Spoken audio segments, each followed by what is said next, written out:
Hello, and thanks for watching another edition of ARFCOM News. This is our 69th episode. Nice.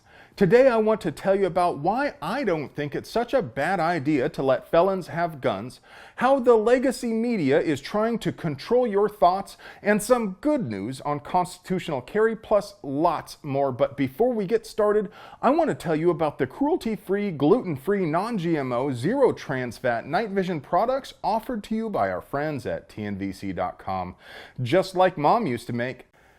If you like seeing stuff more than not seeing stuff, take a look at our sponsor, tnvc.com, your source for quality night vision gear to make you the bump in the night. First off, I want to congratulate you guys for annihilating that Johns Hopkins survey.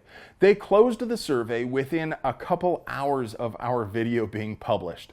Dozens of you posted you had voted multiple times, and a handful mentioned running scripts on multiple computers against the poll. Great job. We have to fight these control freaks on whatever field we meet them on. The whole point of this survey was to collect data they could use to press the prohibitionist agenda. You denied them that data and thoroughly embarrassed whoever designed the poll. Online polls are pretty useless anyway, because even if you do log IPs to prevent multiple votes, the guy on the other end could just use a VPN service to change his IP. You could use CAPTCHA or other tools to make it harder for people to run scripts against the poll, but ultimately, there isn't any way to protect an online poll from multiple votes from each user. That said, using a cookie to do it is about the laziest approach possible, short of just asking people to be nice and please don't vote more than once. So when incompetence sinks to this sort of depth, it raises the question, did they want the poll to be vulnerable and expect it to be brigaded only by friendlies? What do you think? Comment below and give each other some well-deserved high fives. I have a difficult question for you. Do you believe the right to carry a weapon is a fundamental human right? I do. I believe all men are born with the right to be alive and to do as we wish, so long as our actions don't violate the equal rights of others. I believe if you have the right to be alive, you have the right to defend your life and the lives of your loved ones. I believe you have the right to live your life as you please without coercion, which means you have the right to resist anyone who would try to force you to do anything against your will. I believe these natural rights are granted by the Creator, and no man has the authority to take them from me. But if I choose to violate the rights of others, I also choose to forfeit my own rights at the same time. I don't think anyone would try to tell you a prison inmate has the right to be armed or to speak as he wishes. But what about when he is released? Should his rights be restored? Florida State Senator Keith Perry thinks so, which is why he filed SB 1932, which would amend Florida statute so nonviolent offenders who have completed their sentence and paid their fees would have their rights restored. And why shouldn't they? No, I mean for real, I want somebody to please explain to me one good reason to treat people as if they are second-class citizens after they're released. This shouldn't be about whether felons are allowed to have guns. I want someone to explain to me why they think it's safe to allow someone to have access to motor vehicles or power tools or pool chemicals or stabby things if they can't be trusted with a gun. Why are we releasing them if they are still a menace? And if they are not a menace, then who are you to deny their human rights? I don't believe there is any benefit to society to intentionally create a permanent second class of people who can never again vote, defend themselves effectively, or hold down a good job. If we are not going to allow them to fully participate in society, then they should not be released. And before you get it twisted, we're not talking about the mother rapers and father stabbers who are serving multiple life sentences. We're talking about people who embezzled some money from their company, evaded taxes, maybe got hooked on dope, or got caught with a vertical foregrip on their pistol AR. Or maybe they didn't have enough American parts to make their SKS 922R compliant. I mean, it's possible for you to commit a felony without even knowing it. Many of these offenses don't even have a victim, and if we're being real honest, I don't think justice is served by sending people to prison for some of these offenses. I mean, if you really believe in the right to keep and bear arms, then it shouldn't be illegal to have a sawed-off shotgun in the first place, right? If you agree and would like to help get this bill passed, please pause this video right now and go to flsenate.gov/senators and pick a politicritter.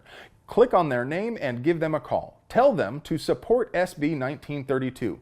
Tell them once a man has paid his debt, he should be free. And if he can't be trusted with a gun, then he shouldn't be released in the first place.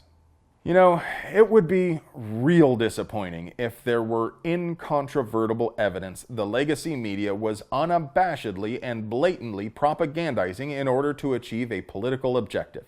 As important as the Third Estate is, they are unelected, and their usefulness comes from independence and diversity of opinion.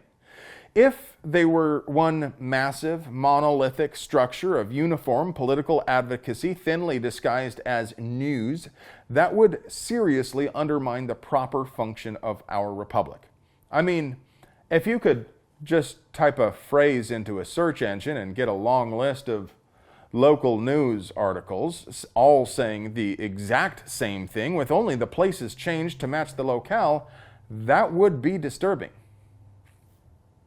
Yeah, so the local papers owned by USA Today aren't even trying to hide the propaganda now. Of course, it's not usually this brash, but this sort of thing is really common. In a lot of cases, it's just plain laziness and incompetence, as modern so-called journalists rarely do any real reporting these days.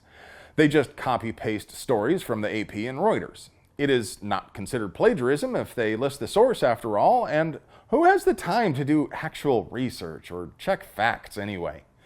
Don't get me wrong, I'm no journalist either. I am a commentator.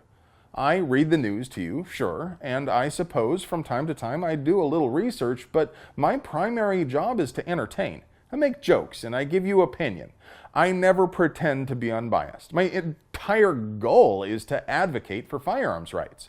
But these guys pretend to be unbiased reporters of the facts, and when they pull this kind of crap, we get a little peek behind the veil.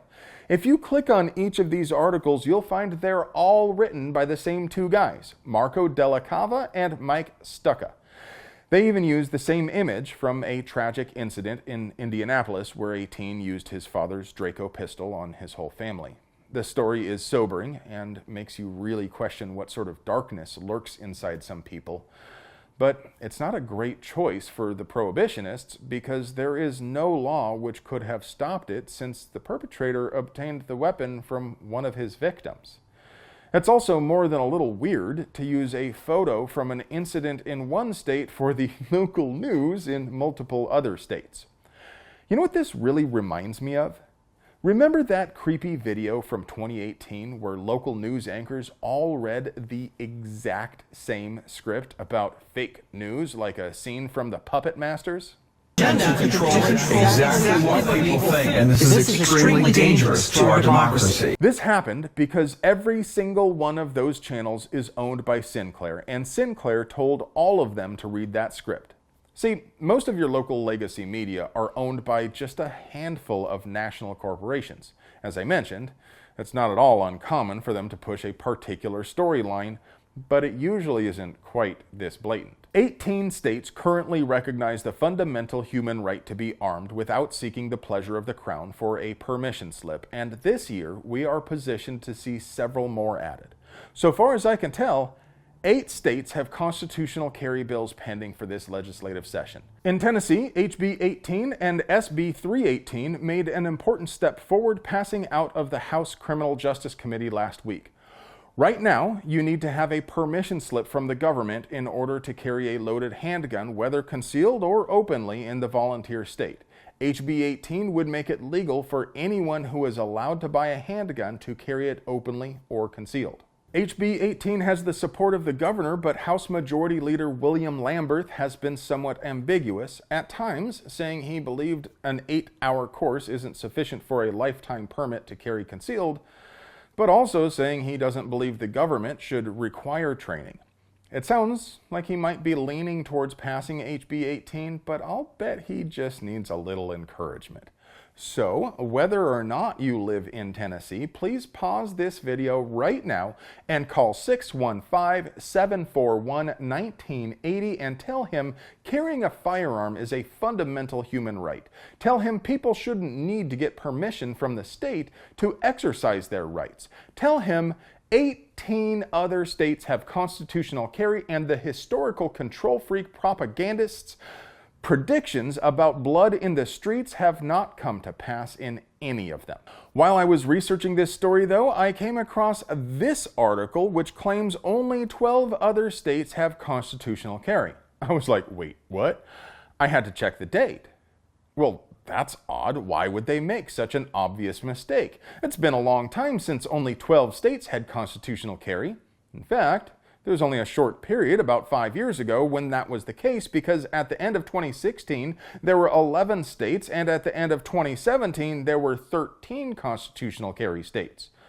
Naturally, there is no comment section below the article, and there is no evident way to reach the two people who wrote the article.